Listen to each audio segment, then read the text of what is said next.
She said get out. मुझे लगा यार खुश हो जाएगी कि अच्छा आंसर, ग्रेट आंसर, कहते गेट आउट। अदरवाइज आज भी मेरे ऊपर से चीजें जाती हैं अकाउंट्स में, बट और फर्स्ट डे ही मुझे सस्पेंड कर दिया गया 6 महीने के लिए। 3 बैचेस थे, उन 3 बैचेस में 100 बच्चों में से सिर्फ 3 बच्चे पास हुए थे कि कोई मुझे वहां जान ना ले, पहचान ना ले, मिल ना जाए कहीं वैसे। 80,000, 1 लाख, 1,20,000 ये मेरी सैलरी थी तीनों कंपनीज में with in a span of 1 year. Amit वहां तू 700 बच्चे बढ़ाता है, यहाँ पर तू अगर 500 भी बढ़ाएगा तो वो 2500 हो जाएंगे, 2,500। तब 4 पेपर होते थे। कहता अमित मैं तुमको ज्यादा पैसे दे दूंगा। मैंने कहा सर आप अफोर्ड नहीं कर पाओगे। अमित वोहरा एक ऑर्डिनरी नेम। इस ऑर्डिनरी नेम के आगे special prefix CS company secretary लगे हुए आज 15 ईयर्स कंप्लीट हो चुके हैं। मेरा membership number ACS 24739, certificate of practice number 10306। इस डिग्री को हासिल करने के लिए, इसको पाने के लिए 7 साल की जर्नी मेरी कैसी रही थी, एंड इसको पाने के बाद अमित वोहरा, दी ऑर्डिनरी अमित वोहरा को CS अमित वोहरा बनने के बाद 15 साल की जो जर्नी है, सक्सेस की जर्नी, वो कैसी रही, मैं आपके साथ इस वीडियो में शेयर करने वाला हूं। मैं कंपनी सेक्रेटरी के प्रोफेशन में कैसे आया और आने के बाद मैंने कैसे अपनी जर्नी को जिया, कैसे अपनी जर्नी को संभाला, उस चीज के बारे में आपसे बात करने वाला हूं। ये तो मैंने कई जगह, कई प्लेटफॉर्म्स पे बोला है कि मैं एक्सीडेंटली CS के कोर्स में आया था। मेरी कोई इंटेंशन नहीं थी आने की, मुझे तो पता भी नहीं था कि कंपनी सेक्रेटरी का कोर्स होता क्या है। मैंने बता रखा है कि मेरे फ्रेंड के फादर उसको CS करवाने के लिए लेके गए ICSI प्रसाद नगर। मुझे भी साथ ले गए, गली मोहल्ले का फ्रेंड था। और उसके फादर ने जब वहाँ रिसेप्शन में जाके 100 रुपये दिए प्रोस्पेक्टस के लिए, 100 रुपीज़, तो उन्होंने कहा जी 50 रुपीज़ का प्रोस्पेक्टस है, चेंज लेके आओ, हमारे पास चेंज नहीं है। तो उसके फादर ने बोला अच्छा 2 प्रोस्पेक्टस दे दो, और उन्होंने कहा कि अमित तेरा भी ले लिया है, तू भी CS करेगा। और इस तरीके से मैं CS में आया। बड़ी ही अजीब सी कहानी है, लेकिन ये सच है, 100% सच। मुझे नहीं पता था, मैंने कहा ठीक है, अंकल ने भर दिया फॉर्म, नहीं पता क्या है, प्रोस्पेक्टस ले आए, दोस्त ने भरा तो मैंने भी भर दिया। And trust me, CS foundation तक मुझे ये पता भी नहीं था कि CS होता क्या है। ये बात है, हमारी जो कहानी है ये है हमारी फरवरी 2003 की, जब आपके बोर्ड के एग्जाम होने वाले थे। मेरे जब बोर्ड के एग्जाम होने वाले थे उससे पहले ही हमने फॉर्म लेके भरा था, क्योंकि प्रोविजनल रजिस्ट्रेशन करवाना होता था CS फाउंडेशन में। और वो प्रोविजनल रजिस्ट्रेशन के बेसिस पे हम दिसंबर 2003 के लिए एलिजिबल थे एग्जाम्स देने के लिए। और हमारी बोर्ड की मार्कशीट भी हमको मई मंथ में, जून में आता था तब रिजल्ट, तो जून तक हमें सबमिट करानी होती थी, तभी हमें अलाउ होता था कि हम अपना एग्जाम दे सकते हैं दिसंबर में, नहीं तो नेक्स्ट ईयर जून में देना होता था। तो इस तरीके से मैं फाउंडेशन में आया। एंड 8 महीने का गैप चाहिए होता था रजिस्ट्रेशन से लेके एग्जाम्स में अपीयर होने के लिए। तो 8 मंथ्स में उसको प्रॉपर CS फाउंडेशन को दिए। CS foundation was a cake walk for me. Why was it a cake walk? क्योंकि यार 5 सब्जेक्ट थे, सब्जेक्टिव टाइप पेपर था, 2 लिखना पड़ता था 100 नंबर का, 5 पेपर होते थे रोज, डेली एक। लेकिन इकोनॉमिक्स थी मुझे आती थी, बिजनेस स्टडीज थी वो मुझे आती थी, बिजनेस एनवायरनमेंट थी वो आता था। I was perfect in everything, मुझे सब आता था सिवाय अकाउंट्स के। अकाउंट्स मेरे लिए बहुत मुश्किल था, बिकॉज मेरे अकाउंट्स कभी भी ज़्यादा समझ आया नहीं। अब तो मुझे बैलेंस शीट या उतना कंपनी अकाउंट समझ आता है जितना कंपनी लॉ से डिराइव्ड है। अदरवाइज आज भी मेरे ऊपर से चीज़ें जाती हैं अकाउंट्स में। But finally I cleared my CS foundation in December 2003। इसमें भी ना एक बड़ी इंटरेस्टिंग कहानी है, मैं आपको बताता हूँ। हुआ क्या कि मेरा BCom ऑनर्स रेगुलर कॉलेज में एडमिशन हुआ, ठीक है नहीं, खालसा कॉलेज में। और जब मेरा 16 जुलाई को पहला दिन कॉलेज का था, मैंने उधर से कॉलेज में एडमिशन लिया, इधर से CS में, BCom honours with company secretary course. 2003 16 जुलाई की बात कर रहा हूँ। मैं फर्स्ट डे कॉलेज गया और फर्स्ट डे ही मुझे सस्पेंड कर दिया गया 6 महीने के लिए। यस, हमारे ज़माने में ना रैगिंग बहुत गंदी होती थी, और मेरी रैगिंग इस तरीके की हुई कि मैं आपको बता भी नहीं सकता। एंड रैगिंग कर कौन रहा था? रैगिंग कर रहा था स्कूल के प्रिंसिपल का बेटा, और मैंने उसको थप्पड़ मार दिया। हो गया, that was heat of the moment. मैं आपको बता भी नहीं सकता कि वो कैसी रैगिंग थी, बट वो गुस्से में आई डिड दैट। और मेरे फादर को बुलाया गया और फादर को बोला गया, and father understood my point, he was with me, वो सही का साथ देते हैं। एंड फाइनली मुझे 6 महीने के लिए सस्पेंड कर दिया गया कि सीधा जनवरी में आएगा। तब इंटरनल्स जनवरी में होते थे, दिसंबर में नहीं होते थे। अब मैं कहीं नहीं जा रहा, खाली हूँ। और पापा वॉज लाइक कि यार ये तो कुछ करता ही नहीं है। फिर फादर साहब ने क्या किया, मेरा ICSI में ओरल कोचिंग में प्रसाद नगर में एडमिशन करा दिया कि ये वहाँ जाएगा और वहाँ जाके पढ़ेगा, कम से कम घर से तो निकलेगा रोज। तो मैं पहले दिन गया और टीचर इकोनॉमिक्स पढ़ा रही थी। अब टीचर जो इकोनॉमिक्स पढ़ा रही थी उनसे ज़्यादा इकोनॉमिक्स मुझे आती थी। वो मैम बजट लाइन का कॉन्सेप्ट समझा नहीं पा रही थी। मैंने कहा मैम डिफरेंस कब में बजट लाइन ऐसे होती है, M=PX × QX + PY × QY, और मैम ये ऐसे कैलकुलेशन होगा। She said get out. मुझे लगा यार खुश हो जाएगी कि अच्छा आंसर, ग्रेट आंसर, कहते गेट आउट, तुमको सब आता ना, तुमको मेरी क्लास में आने की जरूरत नहीं है। एंड 30 डेज एक सब्जेक्ट चलता था ICSI में और वहाँ से भी मुझे निकाल दिया गया। मैं पापा को बताया, पापा नहीं जा सकता, अगला सब्जेक्ट 1 महीने बाद स्टार्ट होगा। ना माई फादर गॉट एंग्री कि यार तेरे को स्कूल भेजते हैं, कॉलेज भेजते हैं, वहाँ से निकल जाता है, क्लासेस में भेजा, वहाँ से निकल गया। तो I was a very chill cool guy. खाओ पियो ऐश करो मित्रों, दिल पर किसी का दुखाए होना। एंड उसके बाद क्या हुआ कि पापा ने मुझे बोला कि कल से तू ऑफिस जाएगा। मैंने कहा ना, पापा ने मुझे बोला अब तेरे पेपरों में 5 महीने रह गए, अगस्त, सितंबर, अक्टूबर, नवंबर, दिसंबर, और तेरे को 1 महीने में एक सब्जेक्ट कंप्लीट करना है। अब ना तू कॉलेज जा रहा है ना इधर जा रहा है, मेरे को तू पढ़ता हुआ नजर आना चाहिए। पापा ने बड़े गुस्से में डांटा। एंड मैंने ना अगले दिन सुबह पापा उठे 6 बजे, तो मैं पढ़ रहा था। दोपहर को फैक्ट्री से आए, ऑफिस से आए, तो भी मैं अपना पढ़ रहा था। रात को तो भी पढ़ रहा था। पापा को लगा यार अब ये सुधर गया। अगले दिन पापा आए, देखा मैं फिर सो रहा हूँ 10 बजे, उठाया मुझे। एक ही दिन का जोश था तेरा, ठंडा हो गया। मैंने कहा नहीं क्या हुआ, तेरे को बोला था ना पढ़ते हुए नजर आना चाहिए 5 महीने। मैंने कहा पापा यार 1 मिनट रुको। मैंने अपनी किताब उठाई, इकोनॉमिक्स एंड स्टैट्स एक पेपर उठा था 11th की NM शाह वाली स्टैटिस्टिक्स और macro and micro, demand supply and national income वगैरह। मैंने कहा लो बुक है ये ICSI की है, खोलो इसको। पापा ने कोई भी रैंडमली खोला। मैंने कहा क्वेश्चन पूछो, क्वेश्चन पूछा, बंद कर दिया। मैंने कहा दूसरा क्वेश्चन, पापा ने फिर खोला। ऐसे करके 10-12 बार पापा ने अलग अलग क्वेश्चन पूछा। मैंने कहा मैंने सारे जवाब दे दिए। बोले हाँ। मैंने कहा अब सुनो, अब 1 महीना हो गया खत्म, अब अगले सब्जेक्ट की बात करेंगे अगले महीने, मेरे को तंग ना करो। माय फादर वाज लाइक कि मैं करूं क्या इसका, मतलब ये खून भी रखा है इसने मेरा। पंजाबी में बोलते हैं, गालियां देते हैं पंजाबी में, पंजाबी में बोलते हैं ना ये बड़ा कंजर है, right. They have their own style. पंजाबियों का अपना स्टाइल होता है, प्यार करने का अपना तरीका होता है। तो फाइनली पापा ने मुझे बोला कि कल से तू ऑफिस जाएगा। मैंने कहा अच्छा ठीक है, चला जाऊंगा ऑफिस। तो हमारा टेंट हाउस का काम था, कुछ फैक्ट्री भी थी, तो वहाँ चला गया। टेंट हाउस यार सीजन डूबा हुआ था, तारा था नहीं, मतलब वो होता ना कि सीजन है शादियों का, तारा डूबा हुआ था, ऐसे बोलते हैं हमारी भाषा में। तो उस टाइम पर क्या हुआ कि मैं ऑफिस चला गया। पापा आए लेट, मैं सुबह 9 बजे ऑफिस चला गया। पापा लेट आए, यहीं पश्चिम बिहार में ऑफिस था। मैं ऐसे करके बैठा हुआ था। एंड एक लड़का था लेबर का, वो यहाँ ये हाथ दबा रहा था, एक ये हाथ दबा रहा था, 2 टांगे दबा रहे थे, एक कोल्ड ड्रिंक भी ला रहा था। पापा मतलब ये क्या हो रहा है, मतलब पापा खाली बैठे थे, सारा लगा दिया सबको काम पे मैंने। एंड मुझे पापा से बहुत डांट पड़ी। बट एनी मस्ती मजाक करते हुए फाउंडेशन क्लियर हो गया। फाउंडेशन में 100 बच्चे थे हमारे बैच में, NIRC में 3 बैचेस थे। उन 3 बैचेस में 100 बच्चों में से सिर्फ 3 बच्चे पास हुए थे। मैं, मनीष, आशिमा, मुझे आज तक नाम याद है। हम तीनों बहुत अच्छे फ्रेंड्स भी हैं। फ्रेंड्स मतलब कई साल हो गए नहीं मिले, बट जब मिलेंगे तो वही वाली चिल के साथ मिलेंगे। हमारे ज़माने में CS फाउंडेशन का रिजल्ट बहुत टफ आता था। और उसके बाद क्या हुआ कि उसके बाद हम लोग CS एग्जीक्यूटिव में आए। कोचिंग वोचिंग तो लगानी नहीं थी, ऑब्वियसली बात था, समझ आ गया था वहाँ क्या लेवल है। एग्जी में आते ही मैं बहुत सिंसियर हो गया था। इनफैक्ट आप यकीन नहीं करोगे, 2003 में जब मैंने दिसंबर में पेपर दिया, 2004 फरवरी में रिजल्ट आया, 25 फरवरी को ही आता था तब फाउंडेशन का भी रिजल्ट। मैं उससे पहले जनवरी में अपना GCL, जो अब आपके लिए आप बोलते हो कि आपका JIGL है, तो हमारे लिए GCL बोलते थे। मैं 2004 में ही GCL कंप्लीट कर चुका था, जनरल एंड कमर्शियल लॉस। और उसके साथ साथ हमारे 8 पेपर होते थे और मैंने एग्जी में अपनी जान लगाई है। बता, मैं सच बता रहा हूँ आपको, मैं CS एग्जीक्यूटिव में बहुत पढ़ा। मैंने कॉलेज तक अपना यकीन करोगे मॉर्निंग टू इवनिंग शिफ्ट कर लिया था। मॉर्निंग कॉलेज में था, मैंने इवनिंग में शिफ्ट कर लिया था। खालसा कॉलेज देवनगर में शिफ्ट कर लिया था कि मुझे पढ़ना है। मैं सारा दिन बहुत पढ़ता था। मैं पढ़ता भी था और मैं पढ़ाता भी था। मैं उस टाइम पर CS फाउंडेशन और CA फाउंडेशन के बच्चों को पढ़ाता था जब मैं खुद एग्जी कर रहा था। और जब मेरा जून आया तो मैंने 4 पेपर एग्जी के कंप्लीट कर लिए मॉड्यूल 1। तब से मैं एग्जी पढ़ाना भी शुरू हो गया। मैं खुद एग्जी में था।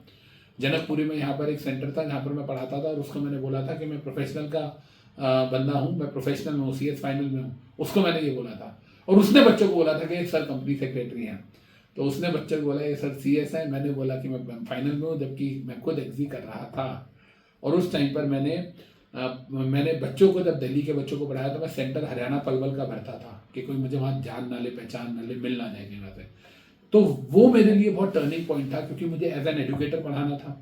मैं ये मानता हूँ कि हर कंपनी सेक्रेटरी जो है ना वो टीचर है अपने आप में। अगर आप एज अ स्टूडेंट पढ़ोगे ना, आप लाइफ में कुछ नहीं कर पाओगे, क्योंकि कल को मैं आपको पढ़ाता हूँ, आपको डायरेक्टर्स को पढ़ाना है, मैं आपको समझाता हूँ, आपको क्लाइंट्स को समझाना है, तो इवेंचुअली आपको समझाना तो पड़ेगा, आपको समझाना आना चाहिए। और जब समझाना है तो अभी तो क्या करते हो, एज अ स्टूडेंट आप पढ़ते हो, आपने कोई चीज पढ़ी, आपको नहीं समझ आई, आपने रट्टा मार दिया, वहां ऐसा नहीं चलेगा। when you have to make the other person understand what is the logic behind this provision।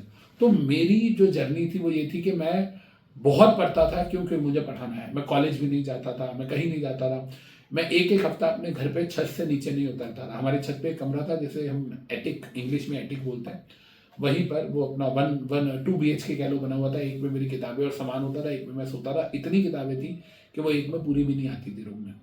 किताबें मतलब मैं बहुत चीज़ें वेस्ट करता था, ये चैप्टर यहाँ से पढ़ना है, ये यहाँ से पढ़ना है, ये वाला इस स्पेशलाइज किताब से पढ़ना। मैंने बहुत मेहनत की and touchwood by God's grace मेरा वो क्लियर हो गया। फिर मैंने इंटर्नशिप ज्वाइन करी और इंटर्नशिप के साथ साथ प्रोफेशनल ज्वाइन किया। प्रोफेशनल में एक बड़ी इंटरेस्टिंग बात है, प्रोफेशनल के जब मेरे एग्जाम्स थे तो उस टाइम पे हमारे कॉलेज के इंटरनल्स भी दिसंबर में होने लग गए थे। और सबसे बड़ी बात क्या है, बीकॉम ऑनर्स थर्ड ईयर में 9 पेपर थे। CS प्रोफेशनल में भी तब शायद 9 पेपर हुआ करते थे। हाँ, 9 पेपर होते थे। 9 के 9 पेपर आप यकीन नहीं करोगे मेरे एक ही दिन में थे। मतलब ये कि कॉलेज के इंटरनल्स, तब इंटरनल्स नहीं होते थे, पहली बार ऐसा हुआ था, सेमेस्टर सिस्टम शुरू हो गया, ऐसे बोलते थे कि 6-6 महीने में 2 बार पेपर होंगे। थर्ड ईयर में ऐसा हुआ था। तो आप ये समझो कि 9 पेपर है मेरे, CS के भी है मेरे 9 पेपर्स और कॉलेज के भी है मेरे 9 पेपर। तो मैंने लगातार 9 दिन, तब ये संडे, क्रिसमस, हॉलीडे कुछ नहीं मिलता था हमको। और तब ऐसा भी नहीं होता था कि आज एक मॉड्यूल 1 का पेपर है, कल मॉड्यूल 2 का ना। मॉड्यूल 1 के सारे पेपर, फिर मॉड्यूल 2 के सारे पेपर, फिर मॉड्यूल 3 के सारे पेपर। कॉलेज में भी कोई छुट्टी नहीं थी उन दिनों में। तो आप ये समझो कि मैंने सुबह 9 से 12 कॉलेज का पेपर दिया है। 12 बजे कॉलेज का पेपर छोड़ के देखे मैं अपने सेंटर गया हूँ, और 2 बजे से 5 बजे तक, दिसंबर में 2 से 5 होते हैं पेपर, मैंने 2 से 5 CS का पेपर दिया। और मैंने 9 दिन ये किया, BCom honours and CS, and by God's grace मैं दोनों में क्लियर हुआ और मैं एक बार में क्लियर हुआ। हालांकि प्रोफेशनल में मेरे बहुत ज़्यादा अच्छे मार्क्स नहीं आए, एक्जी में भी नहीं आए थे। वो शायद मैंने कई बार बताया हुआ कि मेरे हाथ का एक्सीडेंट हुआ है, चोट लगी हुई है मेरे हाथ पे, तो मैं लिख नहीं पाता हूँ। मेरे हाथ की सर्जरी हुई है 2 बार, आई डोंट नो यहाँ पर आपको कैमरे में दिख पाएगा कि नहीं। तो सर्जरी हुई है मेरी, तो मैं लिख नहीं पाता हूँ ज़्यादा, तो 70-75 मार्क्स का पेपर लिखता हूँ, उसमें से 50 आ जाते हैं। तो फाइनली मेरी CS जो है वो क्लियर हो गई। और तब तक मैं CA इंटर के बच्चों को और CS एक्जी के बच्चों को अच्छे स्केल पे पढ़ाता था, 100-150 बच्चे मैं पढ़ाता था। वो एक कारण था जिसकी वजह से मेरे को मेंबरशिप लेने में 2010 आ गया। क्यों 4 साल क्यों लग गए? मेरा तो रिजल्ट 25 फरवरी 2006 को आ गया था। 4 साल इसीलिए लग गए क्योंकि मेरी इंटर्नशिप भी कंप्लीट हो चुकी थी हालांकि, लेकिन टाइम मुझे इसीलिए लग गया क्योंकि मुझे वो जो ROC की ट्रेनिंग होती है, ऑफिशियल लिक्विडेटर की ट्रेनिंग होती है, तब SMTP होता था या MSOP बोलते थे, GMCS जो भी तुम बोलते हो, वो होता था 15 दिन का। तो इन तीनों में ना 15-15 दिन में, 15 दिन मतलब 3 हफ्ते होता था, सैटरडे संडे ऑफ। तो 3-3 हफ्ते की 3 ट्रेनिंग थी, टोटल 3 महीने हो गए। मैं टीचिंग में तो बहुत अच्छा काम कर रहा था। 2008 में तो लक्ष्मी नगर में मेरी क्लास में 500 बच्चा होता था, CA इंटर और CA फाइनल का। और CS एक्जी का मेरे पास उस जमाने में 150 बच्चा होता था जनकपुरी में, पटेल नगर में। मैंने एंट्री नहीं की थी, काम भी बहुत था अपने पास, जरूरत ही नहीं थी, लोड ही नहीं थी, पंजाबी में कहते हैं। तो इस तरीके से मैंने वो चीज़ें करी। एंड उस टाइम पर मेरे पास अब ये चॉइस थी कि यार मुझे फाइनली क्या, मैं 4 साल मैंने क्या किया, फिर हर 6 महीने के बाद 1 हफ्ते की छुट्टी मिलती थी, उसमें जाके 5 दिन की ट्रेनिंग करके आता था। ऐसे करते करते it took me 4 long years to get my membership. पर मुझे कोई फर्क भी नहीं पड़ता था। क्यों? क्योंकि मैं पढ़ाता भी था, मैं जॉब भी कर रहा था। मैंने बीच में ना 3 जॉब्स करी है अपने 12-13 महीने के करियर में। और 3 जॉब्स के अंदर मेरी जो सैलरी पैकेज थी वो 80,000 रुपये पर मंथ था। मेरे पास मेंबरशिप नंबर नहीं था, वो 2010 में आया था, लेकिन मैंने 2008 से 8, 9, 10 3 साल मैंने जॉब करी है विदाउट मेंबरशिप नंबर। जिस कंपनी में CS थे, उनके कंपनी सेक्रेटरी थे ROC के रिकॉर्ड में, लेकिन उनको असिस्टेंट CS चाहिए था काम करने के लिए।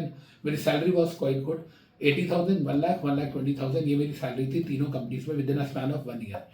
फिर मेरा बेटा जिस दिन पैदा हुआ था 29 अगस्त 2008 को, उस दिन मैंने सारी जॉब्स क्विट कर दी। मैंने कहा नहीं यार, मुझे फुल फ्लेज टीचिंग में आना है। मैं टीचिंग ऑलरेडी कर रहा था बहुत सालों से, मैं उसको भी अपने करियर में काउंट करता हूँ। क्यों? क्योंकि मैंने उस जमाने में भी 100 बच्चों को पढ़ाया है। और आपको पता है मेरा जो CS फाउंडेशन का पहला बैच बना था ना, उसमें 50 बच्चों तक गया था वो बैच, और 50 में से 12 या 13 बच्चों की रैंक आई थी उस जमाने में। उस जमाने में रैंक आती थी CA फाउंडेशन में भी, 50 में से 12 या 13 बच्चे। तो मैं समझ गया था कि यार this is what I want to do in my life. I asked myself कि यार अमित, मतलब मैं पढ़ाने जाता था ना, मैं खुश होकर जाता था, और मैं ऑफिस जाना यार मैं कुड़ के जाता था, कल के यार ऑफिस जाना है यार, मेरे से नहीं हो रहा. It was like that. फिर फाइनली आई डिसाइडेड कि हाँ यार मुझे टीचिंग में आना है. लेकिन मैंने 2008 से लेके 2011 तक फुल टीचिंग करी है, फुल टू टीचिंग करी है. क्यों? क्योंकि भाई साहब उस टाइम पर मैं प्रैक्टिस कर ही नहीं सकता था, और मेरे पास सर्टिफिकेट ऑफ प्रैक्टिस नहीं था, मेंबरशिप नंबर भी नहीं था. फिर मुझे लगा यार प्रैक्टिस करनी है. पढ़ाने में ना कुछ चीज़ें ऐसी हैं जहाँ मैं फंस जाता हूँ, और वो चीज़ें ना मुझे सीनियर्स के पास, प्रदीप भैया के पास जाना पड़ता है. प्रदीप कतूरिया हमारे सीनियर CS हैं, कभी मिलवाऊंगा उनसे आपको, तो उनके पास जाना पड़ता था. तो आई वॉज लाइक कि यार मुझे ये चीज़ें सीखनी है. वो बार बार कहते थे बाबू पढ़ाना बहुत आसान है, रियल लाइफ में घुसोगे ना कॉर्पोरेट में तो पता चलेगा जब तुम MCA पे बैठोगे, जब तुम ये चीज़ें करोगे. तो मैंने कहा यार कर ही लेते हैं प्रैक्टिस. तो मैंने COP लिया, सर्टिफिकेट ऑफ प्रैक्टिस नंबर, जैसा मैंने बताया आपको 10306. मेरी टीम को बोलूँगा वो भी दिखा देंगे आपको मेंबरशिप नंबर के साथ. 2012 में मैंने COP लिया था. तो 2010 में ही है ना, 2011 में COP लिया था, अगस्त 2011 में. हाँ, अगस्त 2011 में, अभी 14 साल के आसपास, 13.5-14 साल हो गया मुझे. तो फिर मैंने प्रैक्टिस करना शुरू की, और प्रैक्टिस करना शुरू की, जॉब में पढ़ाता भी था और प्रैक्टिस भी करता था. तो मैं हमेशा से कंफ्यूज रहा कि यार मैं प्रोफेशनल को पढ़ाऊं कि नहीं पढ़ाऊं. मेरा मन नहीं था, मेरा मन था आधा दिन एक्जी को पढ़ाएंगे, आधा दिन प्रैक्टिस करेंगे. मैंने कई साल ये किया, कई साल, और मेरी प्रैक्टिस टचवुड बहुत अच्छी चली. जैसा मैंने बताया कई बार कि I have international clients, I have domestic clients, I have clients in Singapore, I have clients in Japan. International clients वाला जो सीन है ये ENY के थ्रू है, और बाकी जो है वो मेरा डोमेस्टिक वाला वो प्रदीप भैया सीजा जी, ये जो मेरे सर्कल में successful company secretaries and chartered accountants है, इनके थ्रू मेरा वो सर्कल बना है. और आज तो टचवुड बाय गॉड्स ग्रेस, मतलब जो मेरे क्लाइंट्स हैं they know what kind of service I do provide them. तो स्टार्टिंग में बड़ा मुश्किल था. स्टार्टिंग में मेरे को ये था कि यार एक्जी के बच्चे प्रोफेशनल में आते हैं, वो कहते हैं सर आप पढ़ा नहीं रहे हो, और मेरे को ऑफिस में काम है. लालच भी आता था यार टीचिंग में पैसा बहुत है. उस ज़माने में तो 400 बच्चों का बैच होता था हमारा. मैं उतना सक्सेसफुल में नहीं था, लोगों के पटेल नगर में 800-800 बच्चों के भी बैच थे. लेकिन मैंने अभी एंटर किया था 2013 में मैंने पटेल नगर एंटर किया. उससे पहले मैं CA को भी पढ़ाता था और CS को जनकपुरी में पढ़ाता था. मैंने बताया मैं CS में एंटर फुली फ्लेश टीचिंग में कब हुआ, 2013 में, जब मैंने डिसाइड कर दिया कि मैं आधा दिन प्रैक्टिस करूंगा. मैंने पटेल नगर में सेंटर खोला और राजेंद्र प्लेस में प्रैक्टिस करूंगा. क्यों? क्योंकि यार कब CA में क्या होता था, एक सब्जेक्ट ही पढ़ाता था लॉ का, और एक सब्जेक्ट लॉ का पढ़ाता था. CS में 5 लॉ थे. तो मैंने कहा यार वहां पर 1 कंज्यूमर, यहाँ 1 कंज्यूमर इक्वल टू 5 कंज्यूमर. हमें वहां तू 700 बच्चे पढ़ाता है, यहाँ पर तू अगर 500 भी पढ़ाएगा तो वो 2500 हो जाएंगे, 2500. तब 4 पेपर होते थे, तो 2000 बच्चे हो जाएंगे. तो यार यहाँ आते, पर ये नहीं बता था कि CS में जो फीस है चारों लॉ की मिला के वो CA के एक लॉ से भी कम हो जाएगी. I am not kidding, I am serious. CA का आज भी अगर मेरा कोई बच्चा लेक्चर लेता तो 11-12 हज़ार का हम देते हैं, और CS में पूरा ग्रुप 11-12 हज़ार का आता है. बट यार जो प्यार, जो रिस्पेक्ट बच्चों ने दिए ना, वो अनबीटेबल है. और एक चीज़ बताऊँ, स्टार्टिंग में क्या होता था, मेरा पहला बहुत अच्छा क्लाइंट जो बना था वो बना था मोजर बियर. अब मोजर बियर को आप नहीं जानते होंगे. मोजर बियर, इसकी पेन ड्राइव और सीडीज आती थी. नोएडा में ऑफिस था, ग्रेटर नोएडा में. तो ये मेरे पहले बहुत अच्छे क्लाइंट बने थे.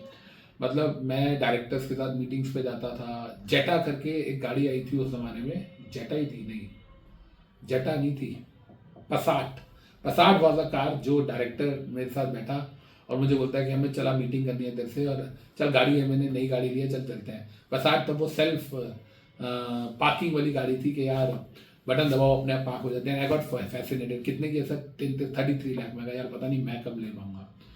ट्रस्ट में आज मैं वो सारी गाड़ियाँ एक बार में ले सकता हूँ, एक बार में, एक दिन में ले सकता हूँ, जो मैंने कभी सोचा था कि मैं ले भी पाऊंगा कि नहीं. And the credit goes to this degree only.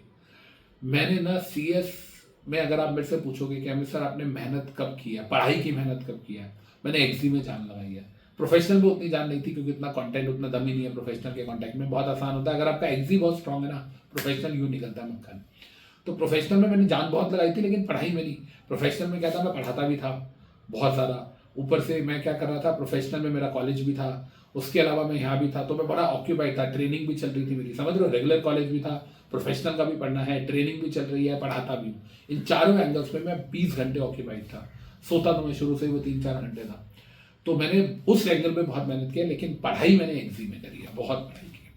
और उसके बाद फाइनली जब मेरी लाइफ ट्रैक पे आई, क्योंकि I got married at a very early age. 2007 में मेरी शादी भी हो गई थी, है ना. तब मेरे पास मेंबरशिप नंबर नहीं था, लेकिन जॉब थी और पढ़ाता भी था, कमाता भी ठीक था. तो आई got married at that particular age. फिर 2013 तक आते हुए तो मेरे दोनों बेटे भी हो गए. और फिर उसके बाद मुझे लगा कि यार अब प्रैक्टिस और ये सब चल रहा है, अच्छा जा रहा है। प्रैक्टिस एक टाइम के बाद ना मेरी ऑटो मोड पे आने लगी, प्रैक्टिस ऑटो मोड पे आने लगी। मैंने कहा यार अब ना और इन सब के बीच में ना, इन सारी चीज़ों के बीच में फैमिली लाइफ अच्छी चल रही थी, पर्सनल लाइफ अच्छी चल रही थी। मैं, मम्मा पापा, वाइफ, दोनों बच्चे साल में 3 ट्रिप पे जाते थे, कभी डोमेस्टिक कभी इंटरनेशनल। एक मम्मी पापा का ट्रिप, एक वो जाते थे, एक मैं और वाइफ जाते थे 2, एक मैं वाइफ और बच्चे जाते थे 3, और एक मैं हम सब जाते थे, तो 4 ट्रिप्स होते थे। तो हर 3 महीने बाद हम ट्रिप पे जाते थे। एंड क्लासेस अच्छी चल रही थी। पता है आपको, आई वर्क वेरी हार्ड, मैं बहुत मेहनत करता हूँ, और ये आप लोग भी एग्री करोगे। मैं 7 दिन काम करता हूँ, और वो 7 दिन काम जब मैं करता हूँ ना, 1 महीना, 1.5 महीना, 2 महीना, तो यार मुझे लगता है कि आई डिजर्व 2-3 दिन की ब्रेक। तो वो मैं ब्रेक ले लेता हूँ फिर। और मैं आपको भी ये बोलता हूँ कि 20 दिन मेहनत करो, 15 दिन मेहनत करो, 1 दिन की ब्रेक ले लो, 1 महीना मेहनत करो, 2 दिन की ब्रेक ले लो, 1.5 महीना मेहनत करो, 3-4 दिन की ब्रेक आप डिजर्व करते हो। अगर आप, भाई साहब, वो पंजाबी में कुत्तों की तरह मेहनत करता था मैं, है ना। मतलब पता नहीं क्यों कुत्तों की तरह मेहनत बोलते हैं, मेहनत तो गधे और घोड़े करते हैं, कुत्ते थोड़ी करते हैं, लेकिन पता नहीं ऐसा बोला जाता है पंजाबी में। तो आई वर्क लाइक दैट। जब मेरे शुरुआत के पढ़ाने के दिन थे ना, जब मैं टीचिंग करता था, तो मैं दिल्ली में 5 दिन टीचिंग करता था, 2 दिन में चंडीगढ़ जाता था पढ़ाने के लिए, सैटरडे संडे। आपको पता है सैटरडे सुबह 4 बजे निकलता था, 8 बजे चंडीगढ़। तब मारुति, तब hyundai सेंट्रो गाड़ी होती थी मेरे पास। तो मैं 8 बजे वहाँ पहुँचता था, 8 बजे से लेकर रात को 8 बजे तक 12 घंटे की CSNC की क्लास लेता था, और अगले दिन भी 12 घंटे की एक्सी की क्लास लेता था। रात को 8 बजे निकलता था, 12 बजे दिल्ली आता था, मंडे फिर बैच। और मुझे उस ज़माने में वीकेंड के एक बैच के 20,000 रुपये मिलते थे। तो मैं यहाँ पर कमाता था 40-50 हज़ार रुपये, और वहाँ पर मुझे 20,000 रुपये मिलते थे हर महीने, सिर्फ सैटरडे संडे में। कहता था यार क्या दिक्कत है, 5,000 रुपये से ज़्यादा मतलब मिल रहा है एक दिन का, 5,000 रुपये, हाँ 2,500 रुपये मिल रहा है एक दिन का, 8 दिन का 20,000 में का बहुत होता है यार। ये बहुत अर्ली स्टेज डेज की बात है, जब 12-13 बच्चे होते थे मेरे पास यहाँ पे। लेकिन जैसे ही मेरे 100 बच्चे हुए, तो मैंने वो 2 सेशन पढ़ाया चंडीगढ़ में, फिर मैंने पढ़ाना छोड़ दिया। कहता अमित मैं तो ज़्यादा पैसे दे दूंगा। मैंने कहा सर आप अफोर्ड नहीं कर पाओगे। तो फाइनली फिर मैंने वो छोड़ दिया। लेकिन हाँ, जब मेरी प्रैक्टिस ऑटो मोड पे आ गई, जब मेरी प्रैक्टिस ऑटो मोड पे आ गई, क्लाइंट्स भी अच्छे चल रहे हैं, उसके अलावा ऑफिस में आर्टिकल्स भी हैं, सब कुछ अपने आप चल रहा है। और अब एक सीनियर आर्टिकल, एक सीनियर CS रखा था, तब मैंने अमित गुलाटी है उसके साथ मैंने टाइप किया था, वो मेरे ऑफिस को संभालता था। और फिर उसके बाद क्या हुआ कि 2-3 और लोग थे, फिर Rachit was also there in our office, Rachit sir जो भी हल्दीराम ग्रुप को संभालते हैं। तो फिर ऐसा होने लग गया कि एक सीनियर CS है, उसके बाद उसके अंदर कुछ सीनियर आर्टिकल है, फिर जूनियर आर्टिकल है, वो अपने आप साइकिल होने लग गई। मुझे आज भी याद है, XBRL जब पहली बार आया था तो मैंने किया था XBRL की फाइलिंग, उसके बाद से लेकर आज तक मैंने नहीं करी। पहली बार जब मैंने की मुझे 2.5 दिन लग गए थे, अब मेरा स्टाफ 2 घंटे में कर लेता है। लेकिन उस जमाने में मैंने सबको सिखाया है, लेकिन अब मैं प्रैक्टिकली कुछ नहीं करता। अब मैं सिर्फ अपीयरेंसेज में जाता हूँ। अब मैं प्रैक्टिस में बात करूँ, मैं सर आप कोई फॉर्म वॉर्म भरते हो, मैं नहीं भरता, टीम भरती है, भैया चेक करते हैं, टीम है पूरी की पूरी, पार्टनर्स हैं। लेकिन हाँ, मैं सिर्फ अपीयरेंसेज में जाता हूँ, NCLT के सामने, वहाँ मैं जाता हूँ सिर्फ NCLT के सामने, या कभी कोर्ट्स में कोई मामला होता है कॉर्पोरेट का, उसमें जाता हूँ, या एडवाइजरी में, इंटरनेशनल क्लाइंट्स और डोमेस्टिक क्लाइंट्स की एडवाइजरी में। और एक सबसे इंपॉर्टेंट जो मेरा एरिया है, जो मैं कभी भी नहीं छोड़ता, I love that area, compliance audit. आपने तो स्टैट ऑडिट सुना होगा जो, या सेक्रेटेरियल ऑडिट सुना होगा जो सेक्शन 204 में होता है, सेक्रेटेरियल ऑडिट। मैं उसी का एक छोटा सेगमेंट होता है, लेबर ऑडिट या कंप्लाइंस ऑडिट। मैं कंपनीज का सेक्रेटेरियल ऑडिट तो करता हूँ, लेकिन बहुत सारी कंपनीज का कंप्लाइंस और लेबर ऑडिट करता हूँ। दिल्ली के बाद जगह कसौली, परवाणू, बद्दी, रेवाड़ी, भिवाड़ी, ये सब एरियाज में जितनी इंडस्ट्रीज हैं, काफ़ी इंडस्ट्रीज का मैं लेबर लॉ का ऑडिट करता हूँ, because that's my favourite area. मुझे बहुत पसंद है labour audit, gratuity, bonus, provident fund, ये सब, आई लव दैट।